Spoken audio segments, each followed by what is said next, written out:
પાટણમાં જુલાઈ મહિનાના અંતે સતત 3 દિવસ અવિરત વરસેલા વરસાદે જિલ્લાના ખેડૂતોની આશાઓ પર પાણી ફેરવી દીધું છે। અતિવૃષ્ટિને કારણે સમી તાલુકાના ખેડૂતોને મોટું નુકસાન થયું છે, ત્યારે ખેડૂતોએ તાત્કાલિક સર્વે કરીને સહાય ચૂકવવાની માંગ કરી છે। ખેડૂતોએ દાવો કરતા કહ્યું કે ખેડૂતોએ આખા તાલુકામાં 31,968 હેક્ટર જમીનમાં વાવેતર કર્યું હતું। ખેડૂતોએ દિવેલા, કપાસ, મગ, અડદ સહિતના પાકની વાવણી કરી હતી, પરંતુ વરસાદને કારણે તમામ પાક નિષ્ફળ ગયો છે, જેથી ખેડૂતોએ તાત્કાલિક સર્વે કરી સહાય જાહેર કરવાની માંગ કરી છે।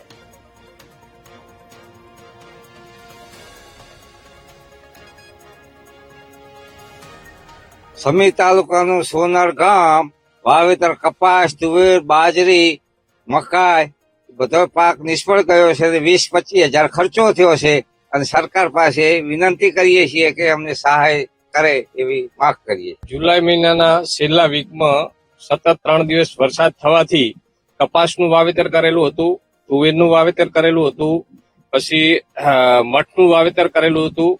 એ બધો તમામ પાક લગભગ 1 વીઘે 15 થી 20 હજાર રૂપિયા જેટલો ખર્ચો કર્યો છતાં આ વરસાદ સતત થવાથી પાણી ભરી જવાના લીધે પાક તમામ મૂળ કોવાઈ ગયા અને પાક સુકાઈ ગયેલ છે, જેના લીધે સદંતર પાક નિષ્ફળ ગયેલ છે।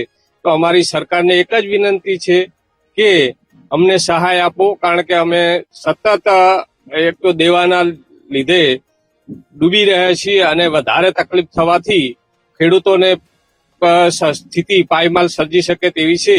તો અમારી સરકારને એક જ વિનંતી કે અમને સર્વે કરી અને તેનો લાભ મળે તે માટે જે તે પગલાં લેવા પડે તે પગલાં લેવા વિનંતી। જુલાઈ મહિનામાં એન્ડમાં અતિ વરસાદ પડવાથી કપાસ, અડદ, તુવેર, જુવાર, બાજરી દરેક પાક વાવેલા હતા, પણ અતિ વરસાદ પડવાથી બધા જ ખેતરો બેટમાં ફેરવાઈ ગયા, તો સદંતર પાક નિષ્ફળ ગયો અને બરી ગયો। તો અમારે સરકારશ્રી પાસે એટલી આશા છે કે અમને સહાય કરે અને જરૂર સર્વે કરી અને વળતર ચૂકવે। અમારા વળતર આપે, અમારા નુકસાન નહીં, બસ બીજું કઈ નહીં। પાક બધો બળી ગયો છે, બરોબર, કોઈ માલ જેવો નહીં, ફેરથી વાવેતર કરવા પડશે। આ પાણી હજુ 20 દાડે મહિનો લાગી જાય, હજુ